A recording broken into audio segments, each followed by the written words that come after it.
My name is Vanessa Green.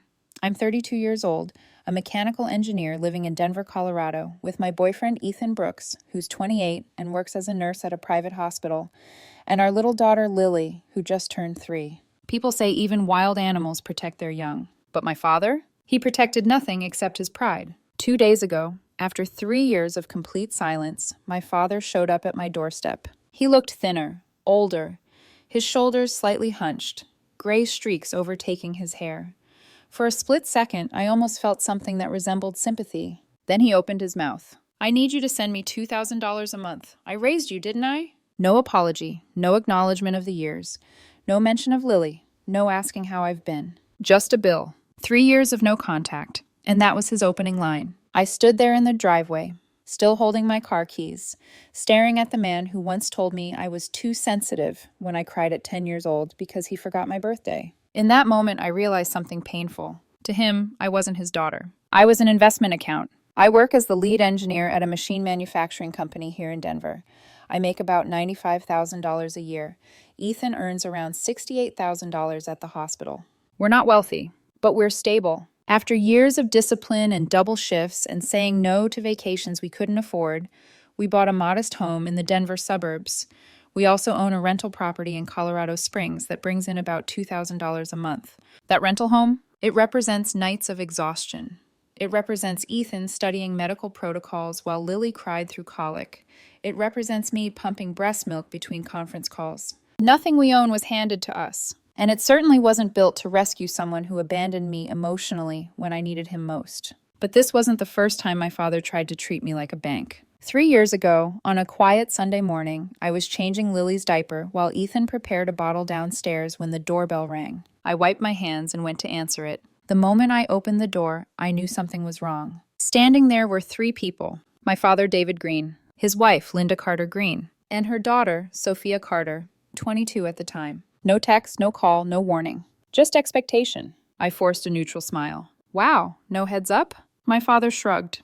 "We've got something to discuss." I stepped aside. Ethan was upstairs with Lily.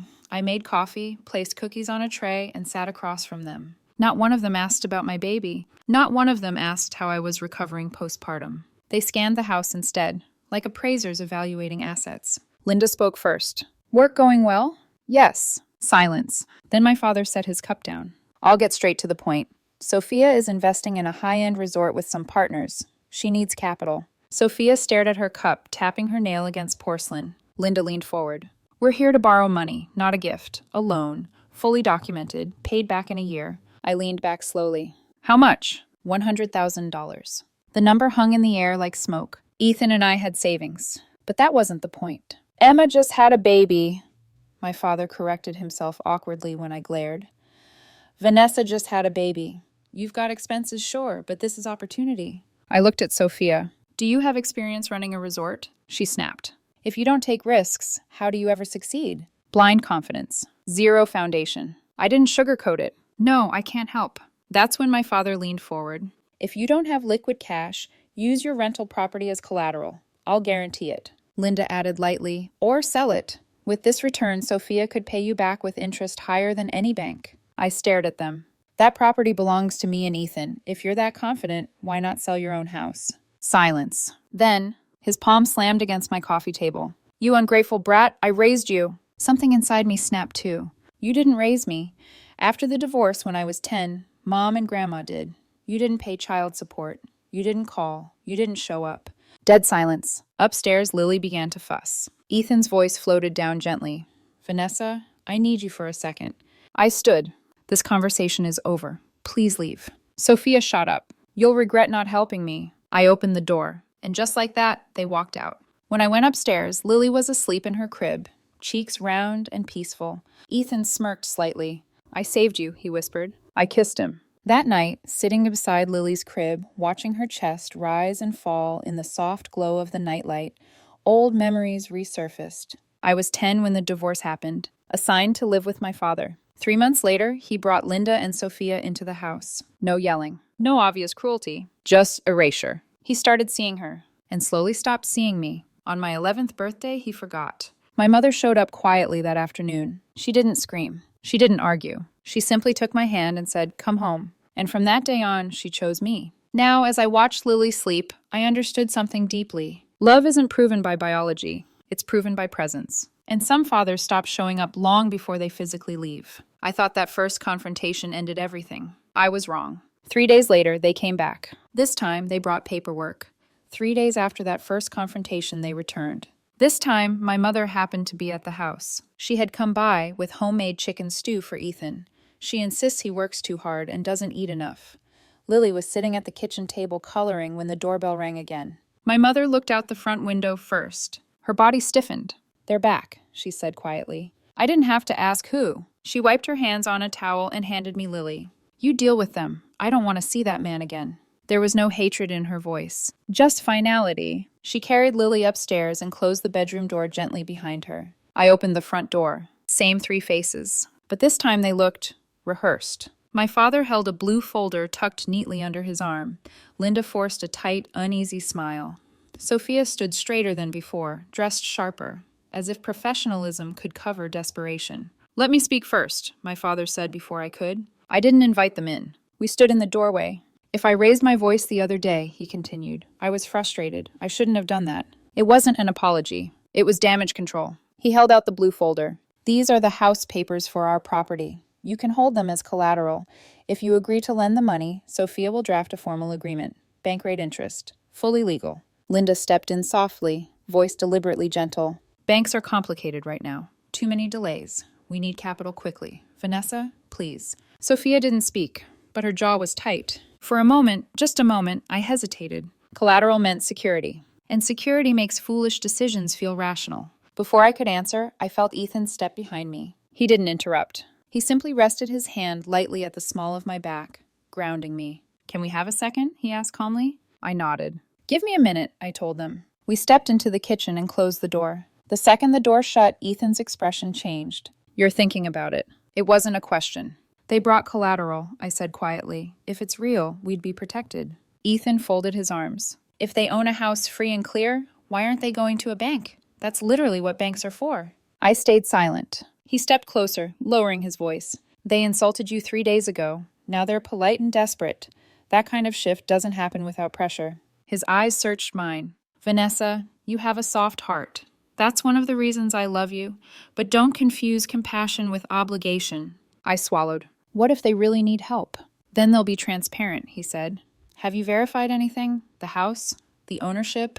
The loan status?" No, I hadn't, because somewhere inside me, there was still a 10-year-old girl who wanted her father to finally prove he cared. Ethan gently squeezed my hand. "Kindness without boundaries becomes self-destruction." That sentence hit harder than anything else. I nodded slowly. When we walked back to the door, they were still waiting. I kept my voice steady. "I need a week to review everything and check my finances. Come back then." My father gave a short nod. Linda exhaled with visible relief. Sophia just stared at me, unreadable. They walked away. This time I locked the door immediately. Later that evening, after Lily was asleep, I pulled out my phone and searched for Evan's number. Evan and I had gone to college together. He now worked in real estate finance, the kind of person who could check property records in minutes. He picked up on the second ring. "Vanessa, everything okay?" "I need you to check something," I said without small talk. "Send me the address." I forwarded him the property details within 10 minutes. 2 days passed. On the third day, just before noon, my phone rang. "Evan," I answered immediately. "Tell me." He didn't ease into it. "That house has already been mortgaged 4 months ago, $200,000. Wells Federal Bank." I felt my stomach drop. "Are you sure?" "Absolutely. It's public record. Owners listed as David Green and Linda Carter Green." I closed my eyes. "The documents they showed you," Evan continued, "old, pre-mortgage records, legally outdated." I leaned against the kitchen counter. "So they can't use it as collateral?" "No, and if they knowingly presented it as valid collateral, that's fraud." The word echoed in my ears. Fraud. "They knew, didn't they?" "Yes," Evan said without hesitation. "They signed the mortgage documents themselves. They're fully aware." My chest felt tight. They hadn't come to negotiate. They had come to manipulate. "They almost convinced me," I admitted quietly. Evan paused. "When someone says family but refuses transparency, they don't see you as family. They see you as access." After the call ended, I stood still for a long time. Ethan found me there. "What happened?" "They lied," I whispered. "He didn't say I told you so. He just pulled me into his arms. For the first time, something shifted inside me. This wasn't about forgiveness anymore. It was about protection. And I had a daughter now. I thought the worst was behind us. I was wrong. Because later that night, when I called Evan back and asked him to look deeper, he uncovered something far worse than a mortgage. Evan didn't call back immediately. It took 3 more days. 3 long days where my mind kept circling the same question. How far would they go? On the 3rd day, just before noon, my phone rang. Evan. His voice sounded different this time. Lower. Careful. Vanessa, I've got more information, and it's not good. I stepped into the hallway so Lily wouldn't overhear anything. Just tell me. He exhaled. The $200,000 mortgage wasn't for home repairs or debt consolidation. I felt my pulse in my ears. It was taken out in Sophia's name as the primary borrower. Your father and Linda co-signed. My stomach tightened. And she invested nearly all of it into a cryptocurrency project called Cryptox Holdings. It collapsed in under 2 months. I closed my eyes. Gone. $200,000. Gone. Evan continued. And that's not all. There are 4 short-term lenders involved. High-interest loans. Roughly $50,000 combined. All delinquent. I couldn't speak. They're unemployed, Vanessa. All 3 of them. They've been rotating loans to stay afloat. Not investors. Not entrepreneurs. Drowning. They're not trying to grow, Evan said quietly. They're trying to survive. I thanked him and ended the call. When I turned around, Ethan was standing there, reading my face before I even spoke. They lost it all, I said. My voice didn't shake. It hardened. I told him everything. My mother, sitting at the dining table peeling fruit for Lily, listened silently. When I finished, she let out a slow breath. They won't stop, she said calmly. People who gamble with money rarely admit defeat.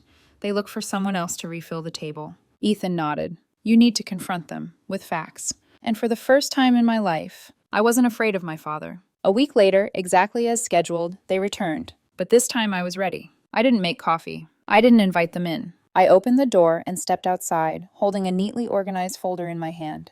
They were dressed sharply again. My father looked almost confident. Sophia had her chin lifted like she expected victory. Before they could speak, I raised my hand. Before anyone says anything, there are a few things I need to clarify.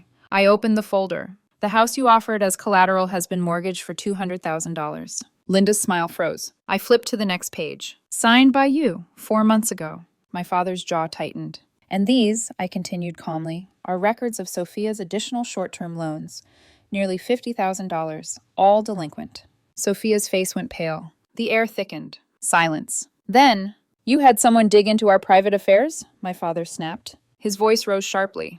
That's illegal! I didn't blink. Public property records aren't private. He stepped closer. Who do you think you are? You think you're smarter than us now? You think you can humiliate your own father? I felt something strange then. Not anger. Clarity. You tried to deceive me, I said evenly. You presented outdated documents knowing the house was mortgaged. Linda finally spoke, her tone defensive. We were going to tell you. When? I cut in. After I transferred the money? Sophia suddenly exploded. You had no right to investigate me. You ruined everything. I looked at her. I ruined your crypto investment? Her lips trembled. If you had just given me the money, I wouldn't have needed the mortgage. There it was. Not regret. Blame. My father's fists clenched. You think threatening us makes you powerful? I calmly pulled my phone from my pocket. If you'd like to discuss fraud charges instead, we can call the police right now. Dead silence. Linda grabbed Sophia's arm. My father's eyes burned with pride. Wounded, cornered pride. For a long few seconds, none of them spoke. Then they turned around and walked away. No apology. No accountability. Just retreat. When I closed the door, my hands didn't shake. For the first time, I didn't feel like the abandoned daughter. I felt like a mother protecting her home. Months passed. Through an old acquaintance in their neighborhood, I learned that my father had sold the house. Quick sale. Nearly 20% below market value. He moved out overnight. Some said they'd seen him sleeping in an old sedan near the central bus station. Others claimed he was staying in a temporary shelter. Rumors. I didn't investigate. Not because I didn't care, but because caring had never changed his choices before. I thought that chapter was closed. Until one evening, nearly a year later, I stopped at a gas station on the outskirts of the city and saw someone I barely recognized, Sophia. It was late October when I saw her again. The air was cold, sharp enough to sting when you breathed in too deeply. I had just finished a long shift at the plant and decided to fill up the tank before heading home. Lily had been asking for pancakes all week. Ethan promised to make them Saturday morning. Simple things. Safe things. I stepped out of my car and reached for the pump when I noticed a woman in a faded gas station uniform cleaning the windshield of a dusty pickup in front of me. Her ponytail was thinner, her shoulders narrower. For a moment, I didn't recognize her. Then she turned. Sophia, the confident girl who once walked into my home demanding $100,000, now wore a name tag slightly crooked over her chest. Her eyes looked tired, not the dramatic, performative kind of tired, but the kind that comes from waking up at 5 a.m. for a shift you never imagined you'd need. I hesitated. Then I walked over. Sophia. She flinched slightly at the sound of her name. When her eyes met mine, recognition hit. Vanessa. No warmth. No softness. Just shock. I didn't expect to see you here, I said gently. How are you? For a second, just a second, I thought I saw something flicker behind her eyes. Shame, maybe, or exhaustion. Then it hardened. How do you think? She shot back. Her voice was sharp. You think someone working at a gas station is doing great? I didn't respond right away. She crossed her arms. Bet you're satisfied now. That one stung. I didn't come over to gloat, I said calmly. I just saw you. She laughed, bitter and low. If you'd given me the money, none of this would have happened. There it was again. Blame, not accountability. You pushed me down, she continued. You acted like you were morally superior, like you were protecting your family. I was, I said quietly. She stared at me, jaw tight. You could have helped, and you could have been honest. The wind picked up, lifting loose strands of her hair. For a long second, neither of us spoke. I looked at her, really looked at her. She wasn't my enemy. She was a girl raised to believe risk meant entitlement, raised by a man who mistook pride for love. I hope things stabilize for you, I said finally. Her eyes flashed. Don't pity me. I nodded once. I won't, and I walked back to my car. As I shut the door, I could still feel her staring at me. But I didn't look back. Not because I was angry. Because I understood something now. Some people only remember your name when every other door has closed. I thought that would be the last time I saw anyone from that house. I was wrong. 2 days ago, as I backed my car into the garage after work, I noticed someone standing near the gate. My heart dropped before my mind caught up. My father, David Green. He looked smaller. His coat hung loose. His shoes were worn at the edges. His hair, once carefully combed back, now mostly gray. For a split second, I saw not the man who slammed his hand on my table, but the man who once carried me on his shoulders at the county fair. Then he straightened, and the illusion shattered. I stepped out of the car but kept my distance. What are you doing here? He cleared his throat. I'm sorry about before. The words felt foreign in his mouth. I didn't answer. He exhaled sharply, then looked up at me. I need your help. The softness in his voice lasted exactly 3 seconds.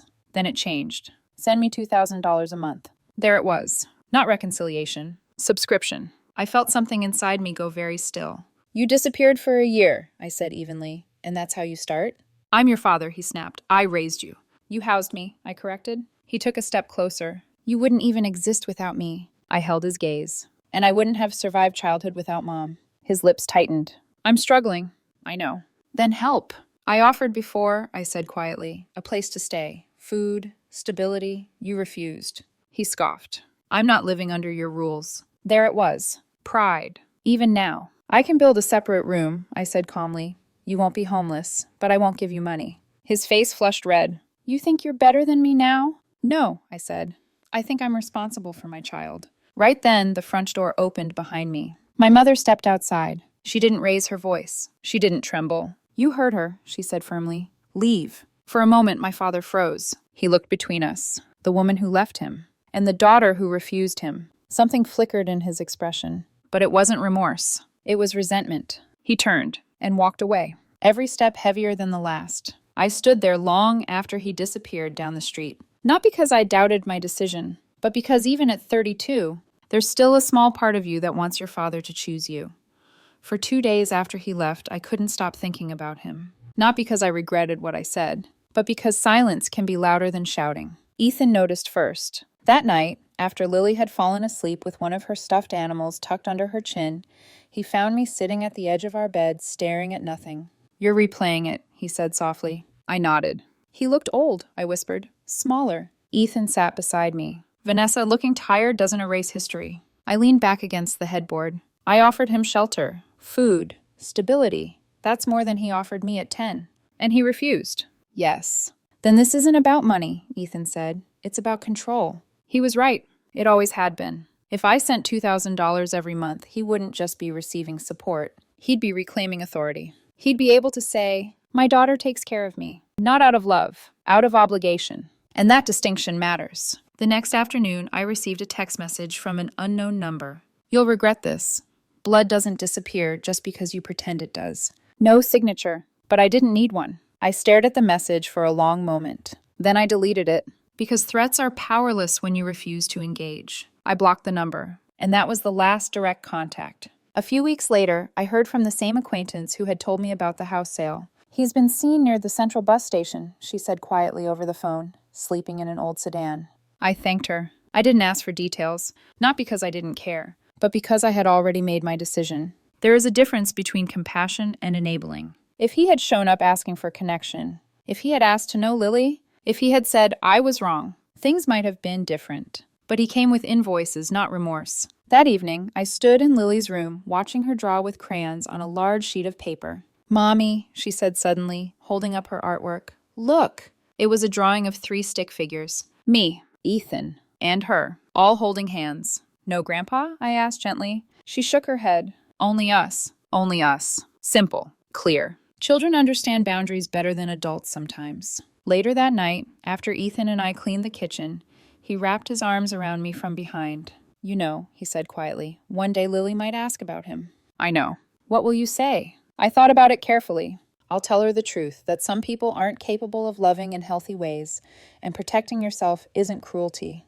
Ethan kissed my temple. That's enough. I don't hate my father. Hate requires emotional investment. What I feel is something quieter. Acceptance. He chose pride over repair. He chose demands over dignity. He chose to repeat the very behaviors that pushed me away in the first place. And I chose differently. I chose my daughter. I chose stability. I chose to break a pattern instead of continuing it. Sometimes people think boundaries are revenge. They're not. They're protection. And protection is the most honest form of love, especially when you're a parent. So now I ask you the question that's been echoing in my mind for days. Was I wrong to turn my back on my father when he asked for help? Should blood outweigh history? Should obligation outweigh self-respect? I don't know what the perfect answer is, but I know this. My daughter will never wonder if I'd choose her, because I already have. If this story resonated with you, I'd genuinely love to hear your thoughts. Was I too harsh, or did I simply protect what mattered most? Thank you for listening, and thank you for reminding me that sometimes strength looks like walking away.